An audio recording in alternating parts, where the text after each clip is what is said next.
Estamos aquí pues para hablar de algo que seguro que todos conocéis de mayor o menor manera, que es la protección diferencial. Y lo que pretende ser el webinario de hoy, pues nada, daros 4 pinceladas con 4 consejos de cómo seleccionar la correcta protección diferencial, en qué tenéis que fijaros, cómo elegir una sensibilidad a la hora de proteger una carga, una instalación. Y todo esto, como digo, pues pretendemos hacerlo de una manera rápida, amena y espero que interesante para todos.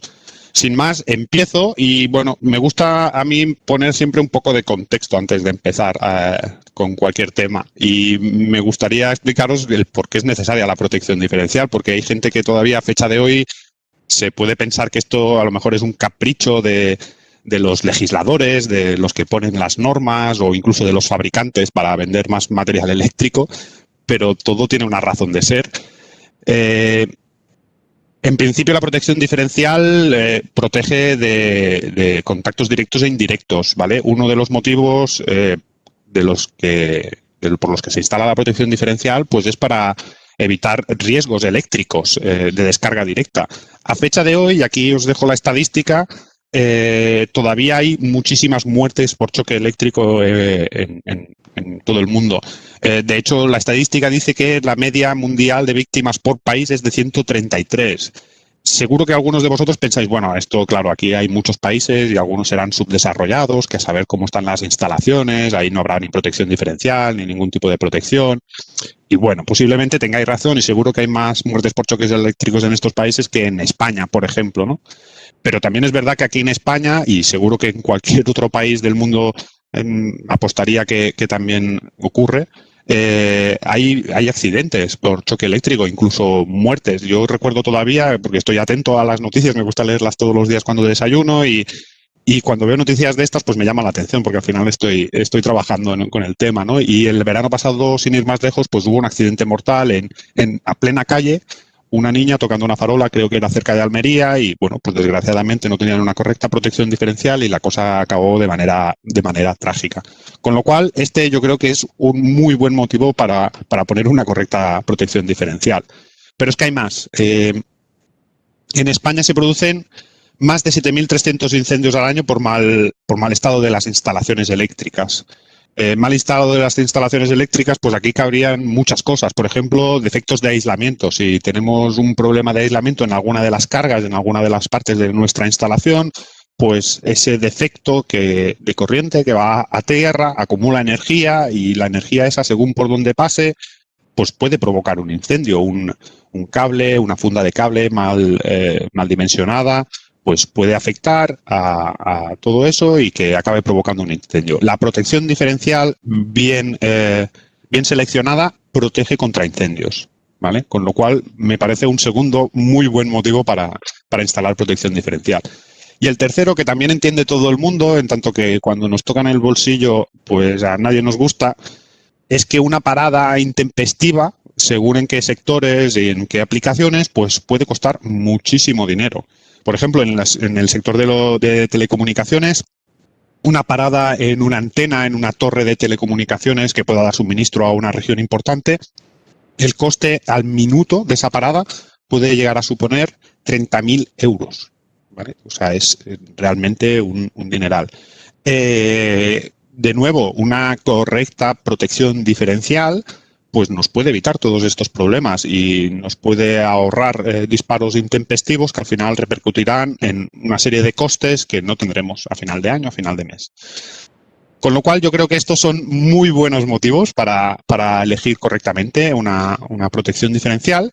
Y bueno, vamos a ver cómo funciona, ¿no? Un poco la protección diferencial. Necesitamos entender qué es lo que está haciendo una protección diferencial, qué hace un diferencial cuando funciona y protege correctamente.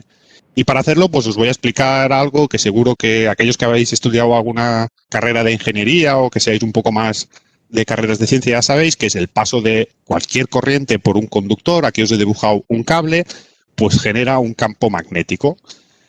Ese campo magnético, en principio, gira en el sentido de la corriente de acuerdo a la famosa regla de la mano derecha, ¿no? Que nos marcará ese campo magnético, ¿no? Y en qué sentido gira. si esto nos lo imaginamos en un circuito, y lo voy a hacer muy simplificado, con tal de que se entienda bien el concepto, ¿no? Un típico circuito monofásico de 2 hilos, ¿no? Aquí veis los 2 conductores. Pues bien, ya sabéis que de una manera más o menos directa, pues la corriente que pasa por uno de los conductores es igual a la que pasa por el otro, pero en sentido contrario. Dicho de otra manera, las 2 corrientes, tanto la que va como la que vuelve, está generando un campo magnético. Lo que pasa es que están en sentido contrario. Pues bien, si midiéramos la suma de los 2 campos magnéticos generados por esas corrientes, como las 2 corrientes son exactamente iguales, pues la diferencia de estos campos magnéticos, o incluso la misma diferencia de corrientes, será nula. Lo que entra es igual a lo que sale. A mí me gusta explicarlo de esa manera tan sencilla y tan simple. Pero ahora imaginemos una casuística, ¿vale? Y es que tenemos una fuga. Fijaros bien que yo lo que he dibujado aquí en el cable de la derecha es que un pequeño rayo, que normalmente ya sabéis que se utiliza pues para indicar eso, ¿no? Una fuga de corriente a tierra. Pues bien, resulta que ahora la corriente que sube es de un valor conocido y la que baja es un poquito menos. ¿Por qué? Porque por la parte de arriba se está escapando algo de corriente. Tenemos ahí una fuga. Pues bien, resultará que si ahora sumamos esos 2 campos magnéticos, el de la corriente que sube y el de la corriente que baja, pues resulta que ya no son iguales y por lo tanto su suma ya no será nula, ¿vale? Esto que nos está indicando, y a mí es como me gusta explicar la protección diferencial, y a lo mejor lo hago de una manera muy simplificada, pero yo creo que de esta manera se entiende. Una protección diferencial lo que está protegiendo es cualquier fuga de la electricidad de nuestro sistema, ¿vale? Es decir, detectará que el flujo de corriente que entra y sale tiene que ser el mismo, y si no, deduce que hay alguna parte que se está escapando, ¿vale? Y esa es la parte de fuga que estamos detectando. En función de qué umbral tenga, nuestra protección diferencial pues actuará o no actuará, disparando o no disparando. Bien, creo que el concepto ha quedado más o menos claro, y ahora ya nos vamos a un concepto un poco más complejo y un poco más técnico, aunque trataré de explicarlo de una manera clara, concisa, y espero que de una manera lo suficientemente clara como para que nos queden todos los conceptos claros. Y son los famosos esquemas de conexión a tierra, o también conocido como regímenes de neutro, ¿de acuerdo? Y ya sabéis que aquí tenemos diferentes regímenes de neutro o esquemas de tierra, y voy a empezar por el que tenemos más cerca aquí en España, que es el que está más extendido, ¿vale? Aquí en España, que es el régimen TT. Para empezar, debo explicar algunas cosas que son comunes a todos los regímenes de tierra. Por ejemplo, veréis que en la mayoría de casos siempre están indicados con estas 2 letras. Veremos el TT, el TN, el IT. Pues bien, estas 2 letras son muy significativas y nos ayudarán a entender muy claramente cuál es el esquema de conexión de nuestro transformador y nuestras cargas con respecto a tierra, ¿vale? Como digo, tiene 2 letras. Por ejemplo, TT. Pues bien, la primera letra de esta TT, que en este caso son iguales, siempre nos indicará cómo está relacionado el neutro del transformador con respecto a tierra. Por ejemplo, en este caso, que como digo, tengo una T, pues el neutro está puesto a tierra. Fijaros bien en el esquema que os he dibujado de manera muy esquemática y muy simplificada, que el neutro de este transformador está puesto a tierra. Y la segunda letra, que en este caso vuelve a repetirse y es otra T, pues nos indica cómo está referenciada la masa de nuestra carga con respecto a tierra. Y de nuevo, como es una tierra, nos está diciendo que esta masa de esta carga que tenemos conectada a nuestro transformador, pues de nuevo está instalada a tierra. Bien, es así de sencillo, y veremos que este esquema de 2 letras que nos indican cómo está hecha la conexión de tierra y carga respecto al transformador, pues veremos que se va repitiendo, Entonces, una vez explicado mediante este ejemplo de esquema TT, pues bueno, comentaros, y ahora lo veremos con más detalle en la siguiente diapositiva, pues que es el más extendido, os decía, de aquí en España, y el que es usado en el suministro público. Cualquier suministro público de alumbrado, de lo que sea, siempre tendrá este sistema de tierras, y al final necesita de una protección diferencial para una correcta protección, ¿no? Ante fugas y defectos de aislamiento. Y ahora veremos por qué, ¿vale? Mediante un ejemplo numérico que espero que, de nuevo, nos ayude a entender el funcionamiento de una protección diferencial en este tipo de instalación, que, como digo, es el más común aquí en España. Pues bien, para hacerlo me valgo de nuevo de este ejemplo. He querido, con el objetivo de simplificar los cálculos, ya he querido ajustarlo en lugar de ser un esquema trifásico, como veíais en la anterior diapositiva, pues aquí ya es un esquema monofásico, ya veis fase y neutro, con el objetivo de simplificar los cálculos, pero se podrían realizar igual para el típico esquema de 3 fases más neutro. Y bien, en esta instalación, como hemos dicho, veníamos de un esquema TT, tenemos el neutro aterrado y tenemos la carga también puesta a tierra. Pues bien, en lo que nos dice el reglamento, y este punto también es muy importante y veremos que pasaremos luego a hablar de esto en algún otro apartado, con lo cual os pido por favor que prestéis atención a este concepto porque es importante y luego lo repetiremos. Y es que al final el reglamento de baja tensión no habla de protección diferencial, sino que lo que habla es de contactos directos e indirectos, ¿vale?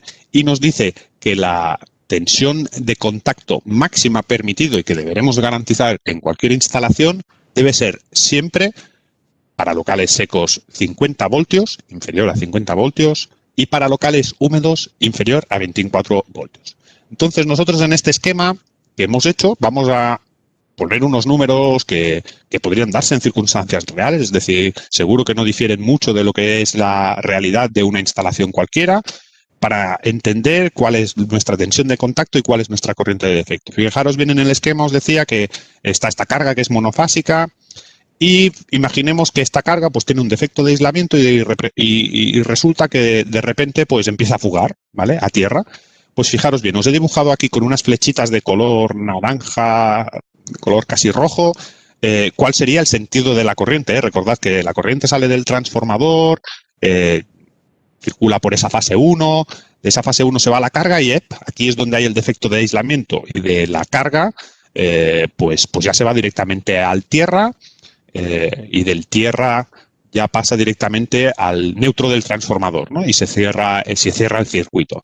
Tened en cuenta que la corriente es muy sabia, ¿vale? Y no saldrá nunca si no encuentra un camino de vuelta. Es decir, si la corriente no supiera que puede volver al transformador, no hubiera cogido el camino del suelo. Pero como conoce un camino de vuelta, pues al final lo encuentra y lo acaba aplicando. Entonces, para este ejemplo que acabamos de ver, que es un ejemplo muy genérico, pues imaginemos esa tensión fase neutro habitual de 230 y que tenemos un tierra que es de 10 ohmios, que es un valor bastante habitual en muchísimas instalaciones. No es ni demasiado alto ni demasiado bajo, es un valor bastante medio.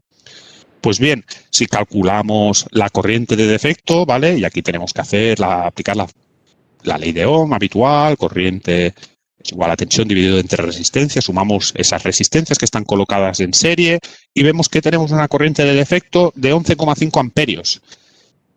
Más que el valor en sí, a mí me gustaría que os fijarais en el orden de valor de esta corriente, ¿vale? ¿Qué quiero decir con el orden de valor? Que estamos hablando de amperios, no estamos hablando de kiloamperios, ¿vale? Que serían miles de amperios, ni tampoco estamos hablando de miliamperios, que ya sabéis que es la sensibilidad que habitualmente acostumbramos a ajustar en nuestros diferenciales. Bien, pues a partir de esa corriente de defecto yo puedo ya establecer cuál es la tensión de contacto. Y haciendo los números, de nuevo aplicamos la ley de Ohm, vemos que tenemos una tensión de contacto de 115 voltios. Lo cual contradice directamente lo que nos dice el reglamento, que deberíamos garantizar que esa tensión de contacto no debe superar en ningún caso los 50 voltios, ¿vale? Incluso en locales húmedos debería ser inferior a 24. Pues bien, como vemos y tenemos esa protección, esa tensión de contacto tan elevada, superior a 50 voltios, pues es necesaria la protección diferencial, de tal manera que cuando aparezca esa corriente de defecto, que hará aparecer esa tensión de contacto, nuestra protección diferencial abra el circuito y despeje esa corriente de defecto. ¿De acuerdo? Con lo cual, de manera resumida y como conclusión final, es necesaria que en cualquier instalación con esquema de régimen de neutro TT, la protección diferencial será obligatoria. Bien, seguimos con otro ejemplo y otro esquema neutro, régimen de neutro, y aquí estaríamos hablando de TNS. De nuevo, vamos a hacer un repaso de lo que habíamos ya visto en el caso anterior, del esquema TT. Aquí estamos hablando de TN. Vale, pues la T, de nuevo, recordad que la primera letra nos indica cómo está el neutro del transformador respecto a tierra. Y de nuevo, pues la T, igual que en TT, nos indica que este neutro del transformador está aterrado y puesto a tierra. Y la segunda letra, que en este caso es una N, nos dice cómo está referenciado la masa de nuestra carga, ¿no? Con respecto a tierra. Y bien, nos dicen que esa masa de la carga está referenciada, la N es de neutro. Pues bien, lo que se hace es, se crea un conductor de tierra, que aparece directamente del neutro aterrado de nuestro transformador, ¿vale? De tal manera que neutro y tierra vienen a ser exactamente lo mismo, tienen un potencial cero entre ellos, dicho de otra manera.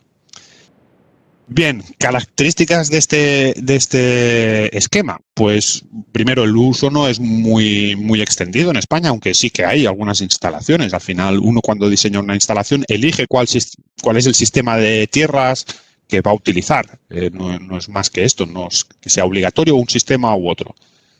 En cambio, sí que está muy extendido y es muy usado en el centro de Europa. Y estoy pensando, por ejemplo, en Alemania, estoy pensando también en Polonia, en Bélgica y también en Estados Unidos. Y, como veremos ahora, la protección diferencial, y esto lo entenderemos ahora mediante los cálculos, es aplicable, es decir, funcionaría correctamente si pusiéramos un diferencial, pero no es obligatoria, es opcional. Y ahora entenderemos por qué es opcional y no es obligatoria.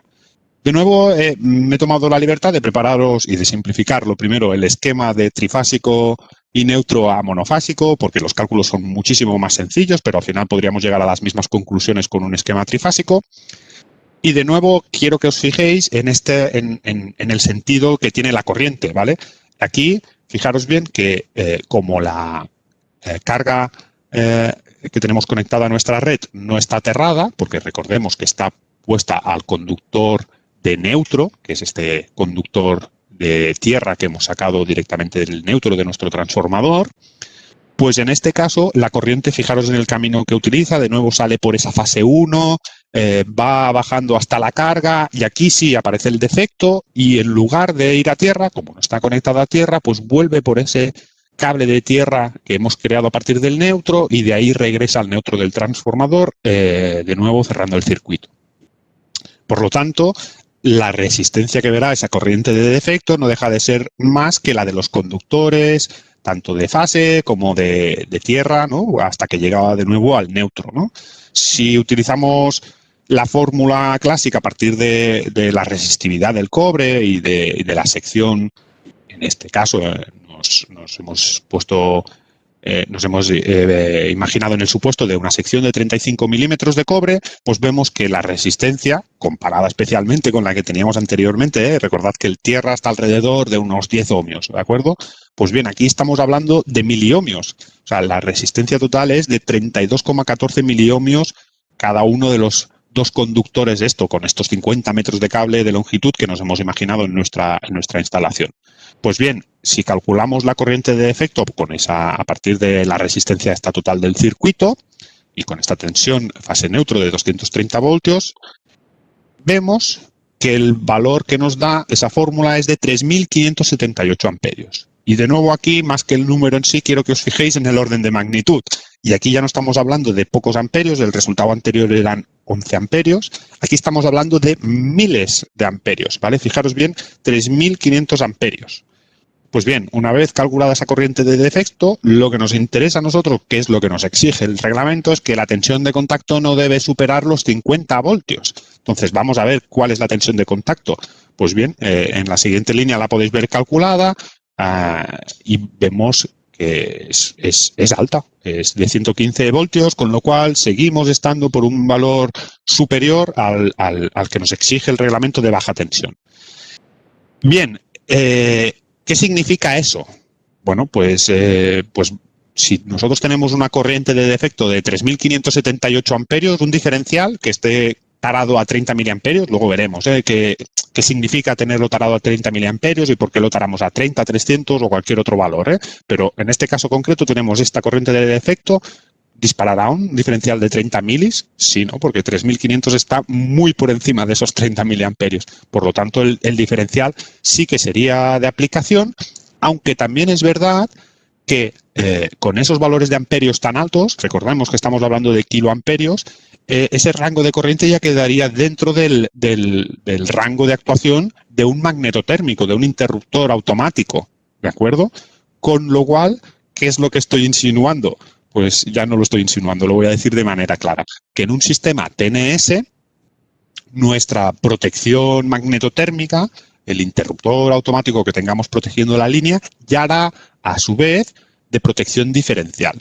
Ante una corriente de defecto, como esta será muy grande, de valores de kilos, la protección magnetotérmica disparará correctamente. Deberemos asegurarnos mediante cálculos que esta corriente de defecto es más grande que la corriente mínima, ¿no?, de cortocircuito que puede despejar el interruptor. Siempre que garanticemos esta pequeña relación entre estas dos corrientes, nuestro interruptor automático, nuestra protección magnetotérmica garantizará cualquier protección ante un defecto a tierra. La protección diferencial aquí hemos dicho que es válida, entonces ¿se puede utilizar? Sí. Normalmente en un sistema TNS la protección diferencial se utiliza como complemento, pero como digo, ante cualquier defecto a tierra, la propia protección magnetotérmica serviría. Bien, y ya por último, y no menos importante, vamos a ir al último de los esquemas, que es el esquema IT, ¿vale? También conocido como neutro aislado o de alta impedancia o impedante. Bien, en este esquema, fijaros bien, de nuevo, en lo que os he enseñado al principio, ¿no?, las dos letras de este esquema, en este caso, la primera es una I, que esta no nos la habíamos encontrado anteriormente, ¿vale? Tengo que deciros que esto viene del inglés, que es isolated, y lo que nos está diciendo es que este neutro del transformador está aislado. Isolated viene del inglés, aislado, ¿de acuerdo?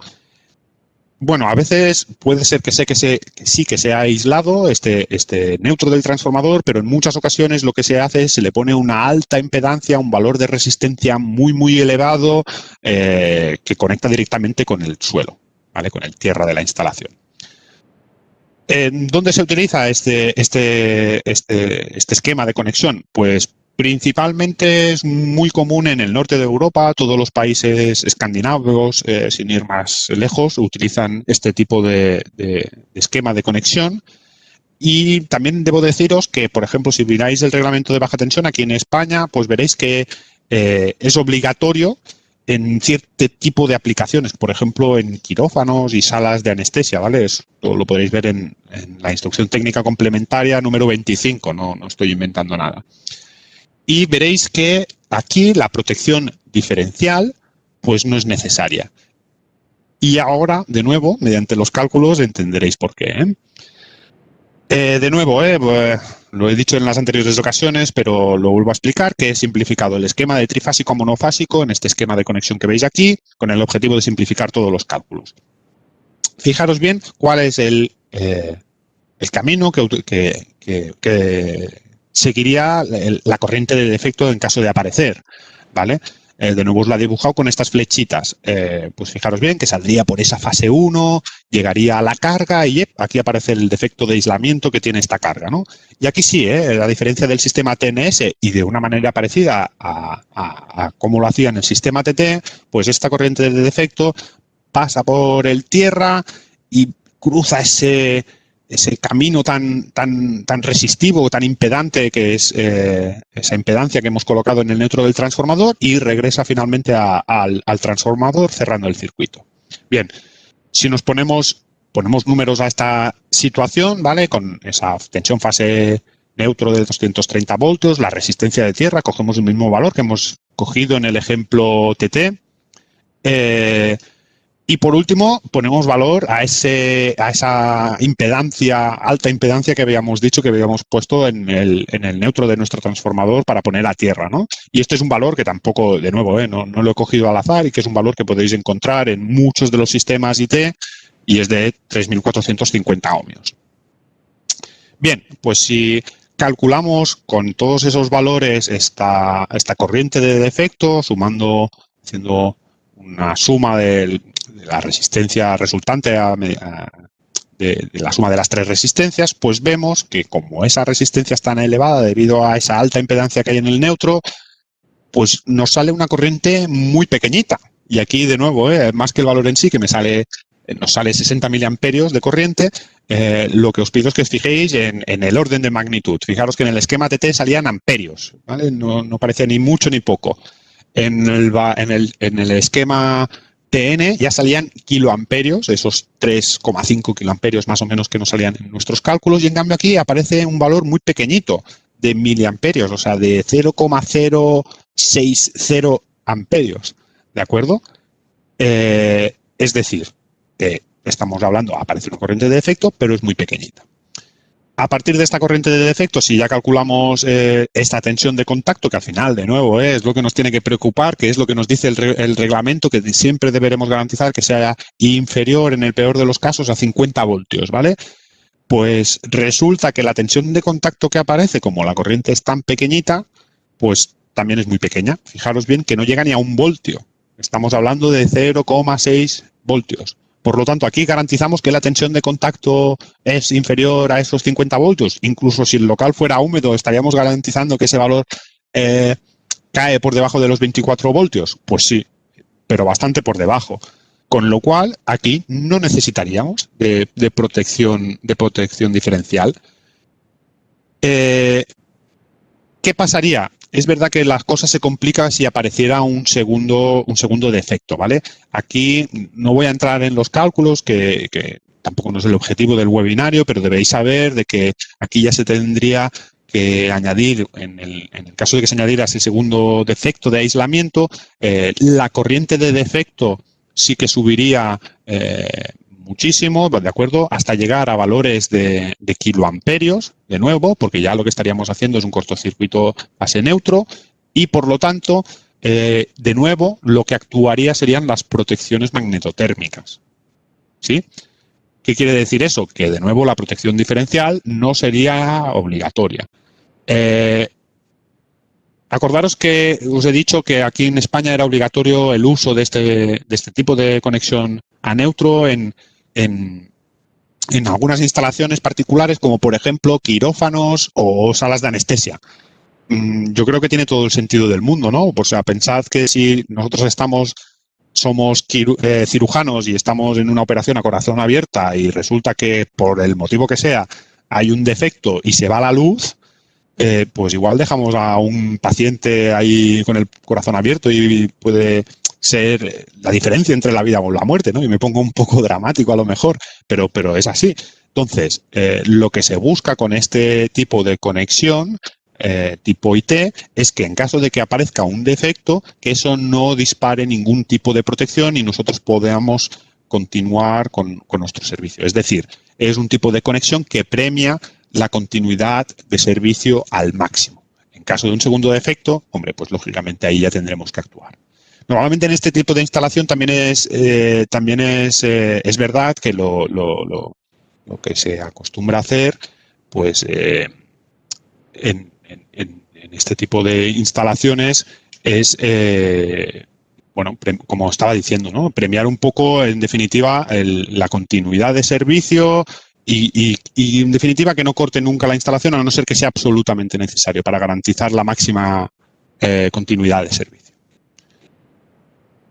Bien, seguimos y ahora ya empezamos un poco a explicar algunos conceptos que nos ayudarán un poco a la elección de la sensibilidad. Ya hemos visto en qué casos deberemos poner una correcta protección diferencial. Ya vemos que aquí en España en el 90% de las veces tenemos esquemas TT y por lo tanto sí que será obligatoria. Y hemos visto que en otras ocasiones, como por ejemplo en los esquemas TN, será opcional, y en los esquemas IT pues no es necesaria.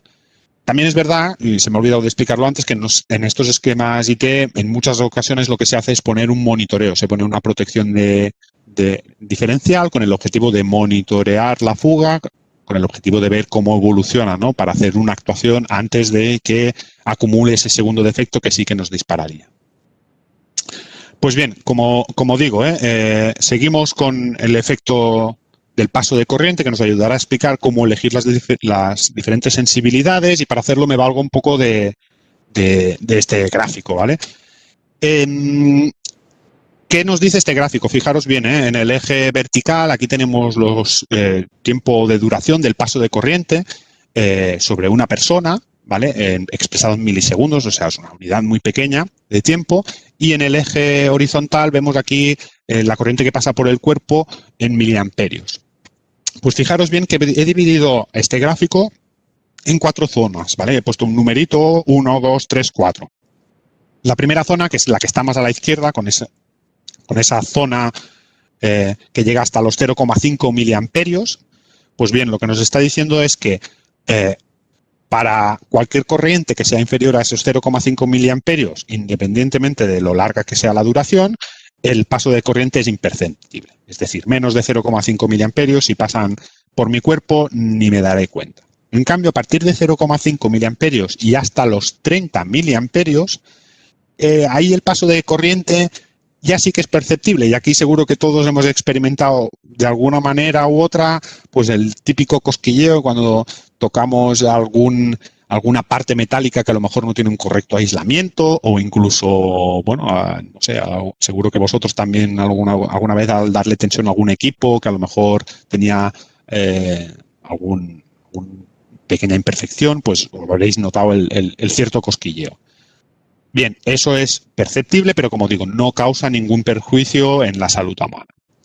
A partir de los 30 miliamperios ya la cosa cambia y hay diferentes curvas que van un poco en función ya de esa corriente, no tanto del valor de esa corriente, sino también en función del tiempo. Veis las curvas C1, C2 y C3 que están en línea discontinua. Pues bien, si llegáramos al umbral de C1, ahí los efectos ya siguen siendo perceptibles, y no solo eso, sino que ya hay cierta contracción muscular, ¿vale? O sea, ahí ya no estamos hablando de cosquilleo, sino de algo que ya es más doloroso y que tiene consecuencias físicas importantes. No se produce fibrilación del corazón todavía en esta curva C1, pero sí que, como digo, notamos esas contracciones musculares. En la curva C2, ahí ya estamos jugando un poco al azar y ya tenemos un 5% de probabilidad de fibrilación del corazón. Fibrilación del corazón es que se nos para debido a ese choque eléctrico, ¿vale? 5%, bueno, siguen siendo posibilidades muy bajitas, pero yo no quisiera jugar esa lotería, sinceramente. Y ya si entramos en la curva C3, pues ojo, porque ahí ya estamos hablando de un 50% de probabilidad de que se nos pare el corazón, y eso ya es un cara o cruz, y lógicamente estamos hablando de un riesgo muy, muy grande y muy, muy severo. De esta gráfica, comentaros algunas cosillas. Por ejemplo, fijaros bien que el umbral ese que yo he calificado, a partir del cual es perceptible, pero no perjudicial para la salud, o sí que es perjudicial para la salud, lo he fijado en esos 30 miliamperios. Pues bien, no es casualidad al final que a nivel doméstico, ya lo sabéis vosotros, y ahora estáis en casa o incluso cuando lleguéis luego más tarde, abrís vuestro cuadro eléctrico doméstico y veréis que toda la protección diferencial que tenéis instalada en vuestra casa es de 30 miliamperios. Pues ¿por qué? Porque al final, a nivel doméstico, lo que hay son personas viviendo y queremos garantizar al máximo la salud, ¿no? Con lo cual siempre será ese valor de 30 miliamperios. También es verdad que el efecto de la corriente con la variación de frecuencia también se comporta de manera diferente. Y esto lo he querido explicar mediante esta gráfica. Por ejemplo, cuanto más alta es la frecuencia, menos cantidad de energía acumula ante igualdad de corriente. O dicho de otra manera, para tener la misma cantidad de energía a alta frecuencia se necesita muchísima más corriente.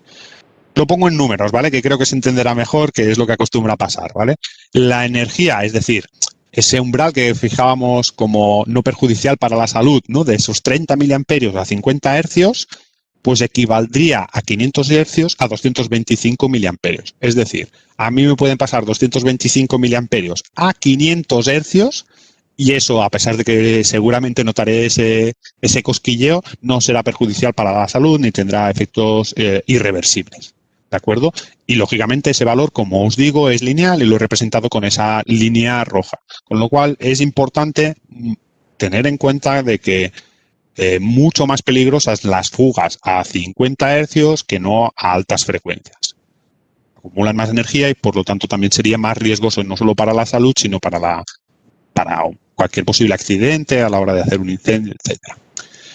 Bien, vamos a ver, porque una de las obsesiones que tengo yo detectadas por parte de ciertas personas a la hora de diseñar sus instalaciones es la obsesión esa por poner los 30 miliamperios siempre que se pueda, que puede parecer que tiene cierto sentido en tanto que estamos garantizando al máximo la salud de las personas, pero que no siempre es obligatorio y que en algunos casos, incluso será desaconsejable. Pues bien, el reglamento de baja tensión no establece tampoco ningún valor fuera de esos 30 miliamperios que no sea en alguna de estas situaciones. Y fijaros bien que siempre son instalaciones que, quitando la primera, que es la de viviendas, que es la que habíamos ya comentado, siempre son como instalaciones que son más provisionales o de locales húmedos. Por ejemplo, locales que contienen bañeras, piscinas y puentes, instalaciones provisionales, ferias y stands, quirófanos de intervención, puertos para barcos y cables y folios radiantes en viviendas, ¿vale? En principio, todo ese tipo de instalaciones, como no se puede garantizar una buena continuidad con el tierra, debido a que son precisamente eso, ¿no? Temporales y provisionales, pues se opta por poner la máxima protección posible de 30 miliamperios. Para el resto de aplicaciones, es decir, si nosotros estamos en cualquiera de los casos anteriores, viviendas, ferias, stands, estos casos más provisionales que veíamos en el caso anterior, deberemos proteger con 30 miliamperios. Para cualquiera de los demás casos, el reglamento no establece ningún valor de sensibilidad que tengamos que acogernos. Lo que hace es remitirnos a lo que ya habíamos visto, y aquí os pido por favor que recuperéis la memoria de lo que acabábamos de ver en los esquemas de conexión a neutro a tierra, y es que debemos garantizar que siempre la tensión de contacto nunca será superior a los 50 voltios para locales secos o 24 para los locales húmedos. Con lo cual, si aplicamos esa ley de Ohm y establecemos ese valor máximo de 50 voltios o de 50 voltios en este caso para la tabla que tengo realizada, pues veremos que dependiendo de nuestro valor de tierra, siempre que estemos hablando de esquemas TT, pues no es necesario colocar los 30 miliamperios. De hecho, podemos colocar valores muy superiores, incluso tampoco los 300. ¿Vale? Entonces diréis, hombre, ¿y de dónde vienen los famosos 300 miliamperios para hacer la protección diferencial de cargas, ¿no? Ya sabéis que es bastante habitual, ¿no? Los 30 miliamperios para personas y los 300 para máquinas, es lo que se acostumbra a decir de manera usual, ¿no? Pues bien, el tema de los 300 miliamperios no sale del reglamento de baja tensión, sino que sale de la IEC 364, donde se establecen que la energía generada por un defecto de aislamiento, a partir de unos 70 vatios, puede generar incendios. Se entiende que a partir de esos 70 vatios ya acumula la suficiente energía como para producir ese pequeño incendio, ¿vale?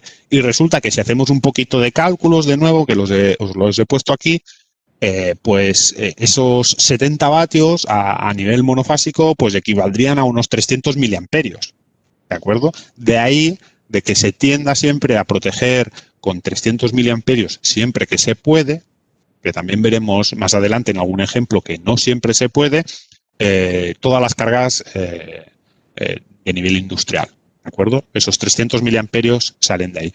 Pero siempre, como digo, y en la anterior diapositiva lo hemos visto, se podrá ajustar valores más elevados siempre y cuando pues tengamos garantizado ese valor de tierra y que la tensión de contacto no sobrepasará esos 50 voltios. Bien, una vez visto los diferentes esquemas de conexión y cómo elegir la sensibilidad en nuestros dispositivos para proteger correctamente nuestra instalación, me parece adecuado también pues empezar a ver una clasificación o qué tipos de dispositivos de corriente diferencial hay en el mercado. Ya sabéis vosotros que los fabricantes nos gusta hablar con acrónimos y con letras bueno, que al final se escriben de una manera muchísimo más rápido y que nos ayudan al final a hacer textos mucho más ligeros. Y bueno, yo entiendo que algunos de vosotros pues a lo mejor no estáis familiarizados con esa nomenclatura y bueno, he creído oportuno también poneros aquí un poco en antecedentes de qué significa cada uno. Primero debéis saber lo que es un RCD. Lo veréis en muchísima documentación de fabricantes, de material eléctrico que hablan de RCDs. Pues bien, RCD viene del acrónimo en inglés, Residual Current Device, que es un dispositivo de corriente residual. ¿Y a qué se refiere eso? A cualquier dispositivo. Cualquier cosa que mida una fuga ya es un RCD o un dispositivo de corriente residual. ¿Qué tipos de dispositivos o de RCDs existen en el mercado? Pues bien, existen varios, pero yo os he puesto estos que son los principales. Por ejemplo, el RCCB, de nuevo esto es un acrónimo del inglés que viene del Residual Current Circuit Breaker, y esto es un interruptor diferencial sin protección de sobrecorriente, ¿vale? Interruptor diferencial, punto pelota. En cambio, el siguiente acrónimo, que es RCBO, ya es un Residual Current with Overvoltage Protection, ¿ok? Overcurrent Protection, perdón. Entonces, esto es un interruptor diferencial que además incorpora protección por sobrecorriente. Es decir, es un magnetotérmico y un diferencial 2 en 1.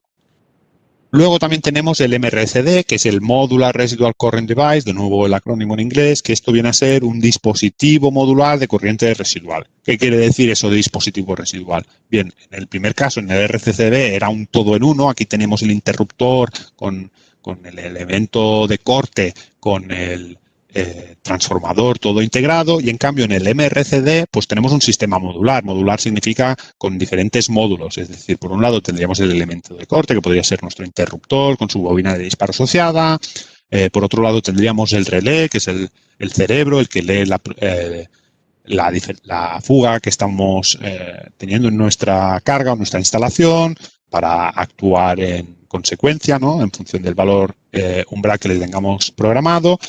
Y por último, el transformador, que como hemos visto también en las primeras diapositivas, es necesario para leer ese campo magnético que genera el paso de corriente, ¿no? por nuestra carga. Bien, pues eso es el MRCD, ¿no? Un sistema modular con los 3 elementos principales, relé, elemento de corte y transformador, por separado.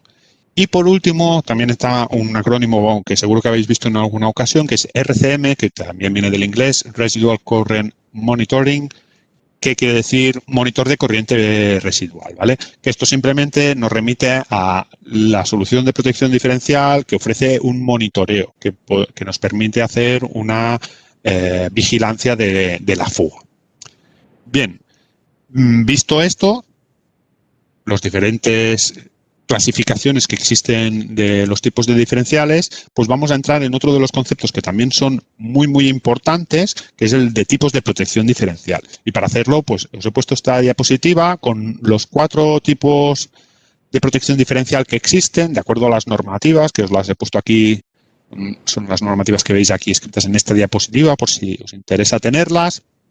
Y que al final son 4 tipos de protección diferencial, que son el AC, el A, el F y el B. Muy importante, si alguna vez buscáis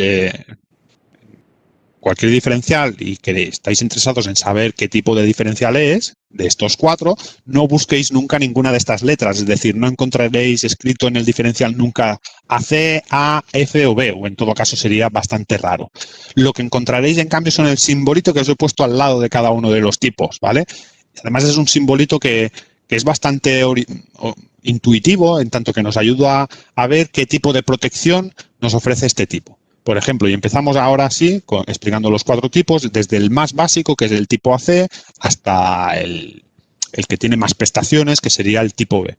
Pues bien, el tipo AC, como bien indica el dibujito y lo tenéis también aquí indicado, simplemente es una protección muy básica para corrientes alternas senoidales, ¿vale? Es la protección como digo, más básica, por ejemplo, la más habitual a nivel doméstico, en tanto que no hay cargas demasiado complejas que requieran algo mucho más complicado que una protección tipo AC.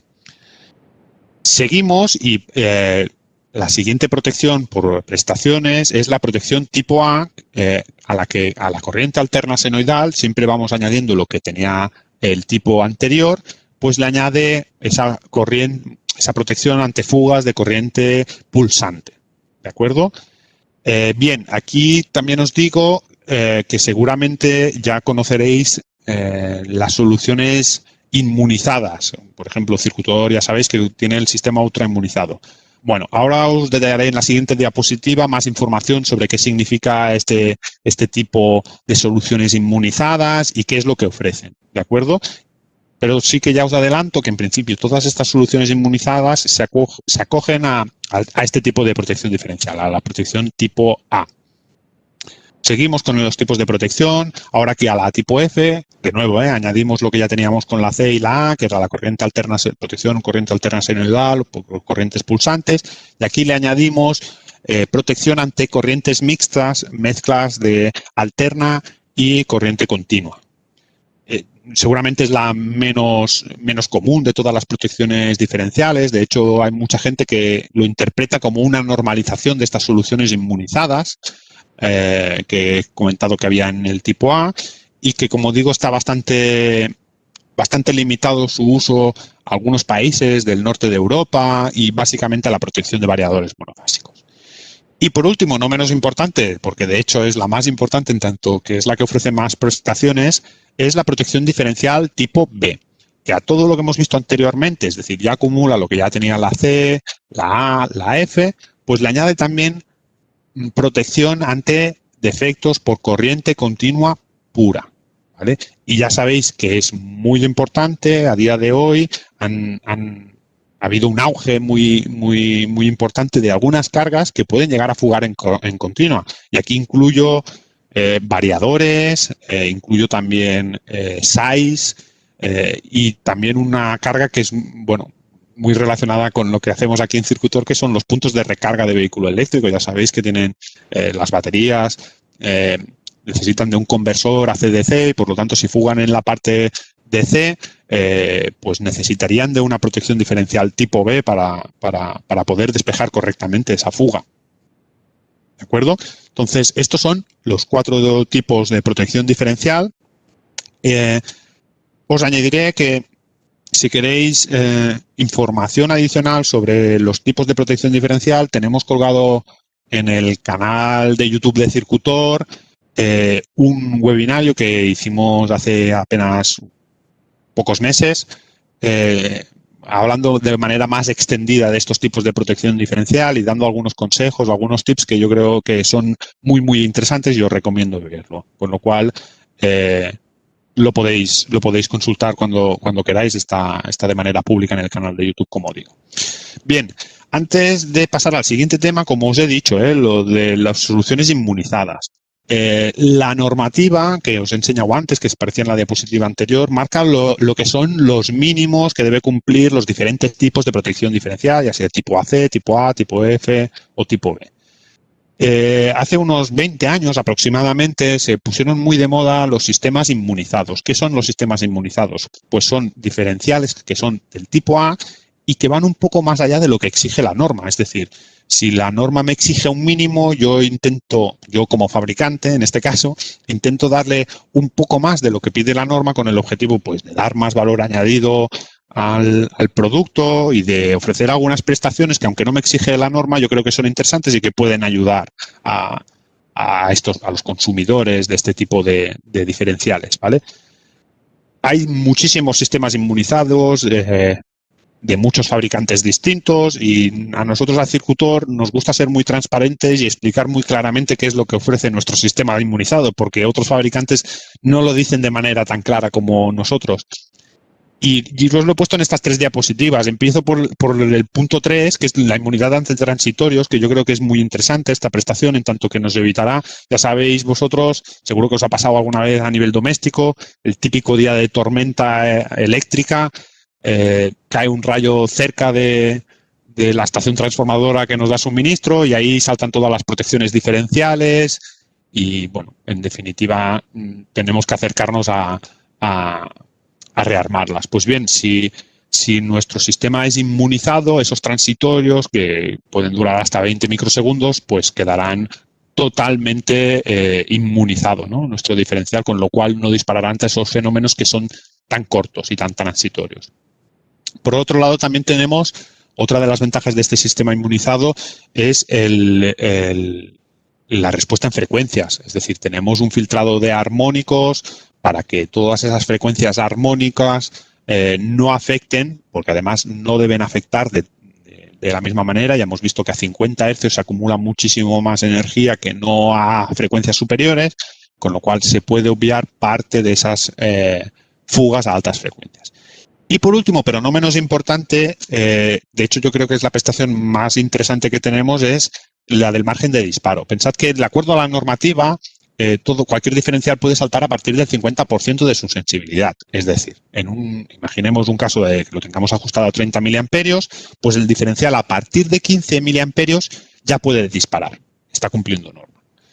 En todo caso, lógicamente, antes de llegar a ese 100%, a esos 30 miliamperios, siempre tendrá que haber disparado. Pues bien, Circutor, mediante este sistema ultrainmunizado, lo que hace es garantizar que el disparo no va a ser a partir de ese 50%, que es lo que dice la norma, sino que lo ponemos más arriba, a partir de ese 85%. Con lo cual, de esa zona del 50 al 85%, ese 35% de diferencia, tendremos un umbral en el cual nuestro relé, a pesar de tener una fuga, no disparará. Nosotros lo que queremos siempre es garantizar que antes, cuando llegue a los 30 miliamperios, que es el valor umbral que hemos visto que es peligroso, ¿no? Lo hemos visto en la gráfica anterior, pues ahí sí que queremos que dispare.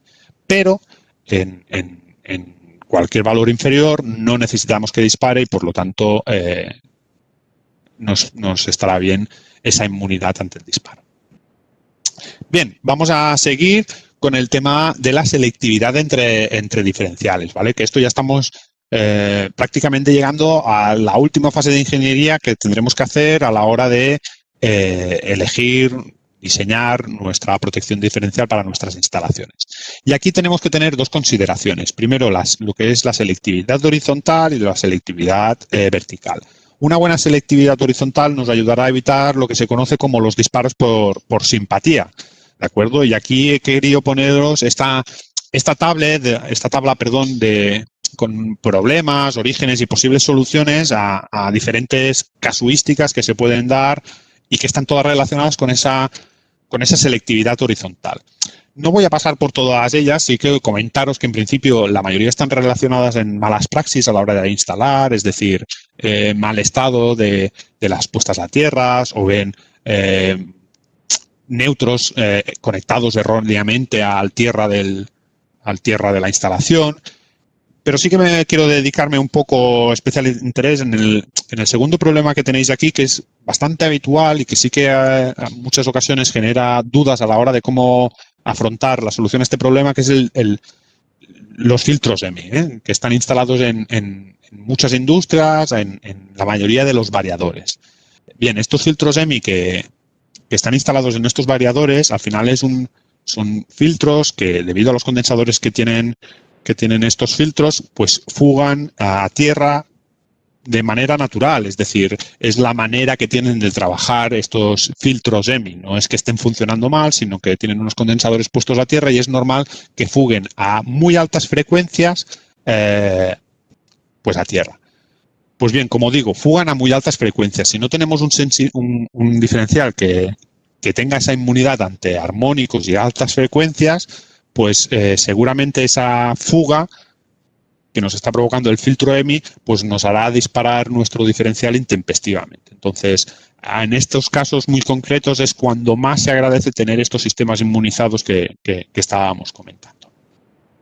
Bien, para la selectividad vertical, básicamente hay tres conceptos que se deben tener en cuenta a la hora de diseñar la instalación, que son estos tres, ¿vale? La selectividad amperimétrica, la selectividad cronométrica y la selectividad de tipo.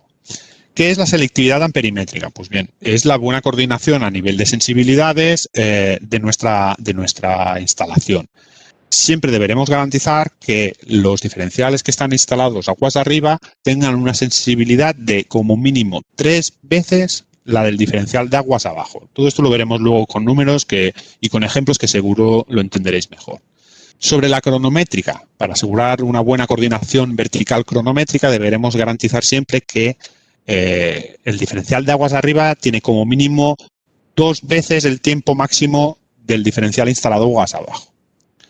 Y por último, y esta es un poco más novedosa, en tanto que han aparecido, como he dicho antes, muchas cargas que es necesario hacer la protección diferencial con tipo B, es la selectividad vertical de tipo. Es muy importante tener bien coordinadas las diferentes protecciones con el objetivo de que estén bien coordinadas. ¿Cuál es el objetivo de todas estas tres coordinaciones? Pues bien, lo más importante es que estas curvas de disparo no se solapen entre ellas a nivel vertical, es decir, que la protección que tenemos a pie de máquina sea siempre la que actúe primero ante cualquier defecto de la propia carga y que no sea la protección de su cuadro o de general la que dispare primero. Y para hacerlo, pues al final tenemos que tener un poco de conocimiento de cómo están los tiempos y las respuestas de tiempo de las curvas más habituales, ¿no?, en nuestra protección diferencial, que son la respuesta de tiempo general, que también se conoce como instantáneo, y la selectivo. ¿Vale? Aquí os pongo también estos tiempos máximos de intervención en segundos que nos ayudarán en definitiva pues a hacer una correcta selectividad vertical de nuestra instalación. Y para verlo más claramente os he puesto este ejemplo, ¿vale? Con estos 4 ejemplos, que podría ser la protección a pie de máquina y una protección de subcuadro o bien de cuadro general. Pues bien, en el primer caso, que tenemos los 30 miliamperios instantáneos, tanto a aguas arriba como a aguas abajo, pues aquí estaríamos incumpliendo claramente las dos coordinaciones, la amperimétrica y la de tiempo. Si nos vamos a la tercera fila y vemos que aquí ya hemos puesto los 300 miliamperios y aguas abajo tenemos los 30, con lo cual sí que aguas arriba tenemos más de 3 veces la sensibilidad que tenemos aguas abajo, con lo cual aquí sí que cumpliríamos la amperimétrica, pero resulta que hemos puesto la misma respuesta de tiempo, que es instantánea, con lo cual aquí no estaríamos garantizando esa selectividad vertical. En el último ejemplo, que tenemos los 300 miliamperios selectivos, con ese tiempo de respuesta del diferencial, sí que estaría bien coordinado con esa protección de 30 miliamperios instantáneos que tendríamos a pie de máquina. ¿De acuerdo? Esto es a modo de ejemplo. Y si ponemos otro ejemplo a nivel de coordinación vertical de tipo, pues vemos que siempre tendremos que poner aguas arriba un diferencial que sea igual o superior que el que tenemos aguas abajo. Es decir, si ponemos un diferencial tipo abajo, no podemos poner un AC arriba. Si ponemos un diferencial tipo B aguas abajo, no podemos poner ni una C ni una aguas arriba. En cambio, sí que si ponemos un diferencial tipo A, podremos poner o un tipo A o un tipo B aguas arriba. Y en el caso de que pongamos alguna carga de tipo B a pie de máquina, todas las que estén verticalmente aguas arriba deberán ser también tipo B. Bien, y ya para acabar, y creo que lo he cuadrado bastante bien. No quería irme sin nada, no es el objetivo de hoy, explicaros a nivel comercial todas las ventajas de nuestros productos, pero sí que he creído oportuno, pegaros aquí la información más básica de algunos de nuestros clásicos, por ejemplo, los que tenéis en pantalla, porque creo que son muy interesantes y que os pueden ofrecer información adicional. Por ejemplo, el REC 4, que es un interruptor tipo A que ofrece reconexión automática y que me parece súper interesante en tanto que si cambiamos por el doméstico que tenemos en casa, ya estaremos mejorando el tipo de diferencial. Pasaremos de un tipo A a un tipo AC, perdón, al revés, de un tipo AC a un tipo A. Y no solo eso, sino que garantizaremos al máximo la continuidad de servicio de nuestra instalación, ¿de acuerdo? Con esa reconexión automática que no tendremos ni que programar ni nada y que simplemente actuará siempre que dispare la protección. Luego tenemos otro dispositivo que es el RGU10B, que esto ya es un dispositivo que tiene display, que es un dispositivo tipo B. También tenemos la versión, que esto sí que es un clásico, que es el RGU10 sin la B detrás, que es un diferencial tipo A, que en lugar de ir con los WGC TV como el tipo B, va con los WGCs. y que es una solución perfecta en aquellos casos que necesitemos una vigilancia de nuestra carga un poco más exhaustiva que un interruptor que es absolutamente ciego, ¿vale? Porque el display nos permite visualizar en tiempo real la fuga, ver cómo evoluciona, con el objetivo de tomar actuación en caso de que esté aumentando. Y también, así como clásico, también dejadme que os hable del sistema RecMax, que esto ya no solo es una protección diferencial, sino que también tiene el magnetotérmico integrado. Y es un dispositivo súper completo porque además de la protección magnetotérmica y diferencial, pues nos ofrece la medida de todos los parámetros eléctricos de la instalación, ¿vale? Mediante los transformadores de medida y de protección que ya están incluidos con este kit de RecMax CVM. Con lo cual, de nuevo, me parece una solución excelente, ya no solo para monitorear la fuga en tiempo real, como ofrece el RGU10 o el RGU10B, sino también para monitorear el resto de parámetros de nuestra instalación. Y no solo eso, sino garantizar la continuidad de servicio con esa reconexión. Y no solo me gustaría hablar de nuestros clásicos, y ya con esto cerramos, sino también de las nuevas tecnologías. Dejadme que os explique que en los últimos meses hemos venido haciendo un esfuerzo muy importante en Circutor para poder brindaros estos nuevos productos. Empiezo por el RecB, un producto súper innovador en tanto que es de los primeros reconectadores que tenemos con interruptor tipo B, es decir, esto es un interruptor tipo B con reconexión. Esto podría ser adecuado para aquellos sistemas, por ejemplo, estoy pensando en el típico regadío, está la bomba muy alejada del cuadro, etcétera, etcétera, y que nos resulta mucho más cómodo tener una reconexión automática que ir a rearmar cada vez el cuadro, ¿no?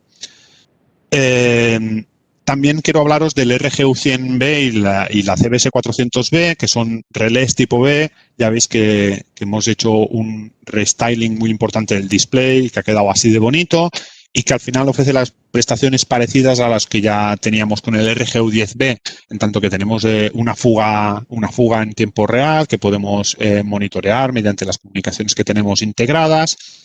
Y no solo eso, sino que este producto sí que ya nos permite la programación en todos sus diámetros, hasta 400 amperios, de esos 30 miliamperios instantáneos que tan necesarios son para algunas aplicaciones. Y lo mismo para la CBS 400, que es exactamente el mismo producto, como veis, lo único que lo diferencia una caja de la otra es el marcado con el nombre, pero que al final tiene una prestación muy interesante, a diferencia del RGU100, y es que se pueden conectar hasta 4 transformadores totalmente independientes, de manera que podemos hacer la protección de 4 canales distintos, de 4 líneas distintas, de 4 cargas distintas, con un solo dispositivo. Una manera muy eficiente, tanto de ahorrar espacio en nuestro cuadro, ¿no? Porque con un solo relé estaremos protegiendo 4 líneas diferentes, sino también para ahorrarnos unos euros que buenos son, en tanto que es muchísimo más económico instalar una CBS 400 que 4 RGU 100Bs, que sería el equivalente directo. Pues bien, en principio esto es todo lo que os tenía que explicar.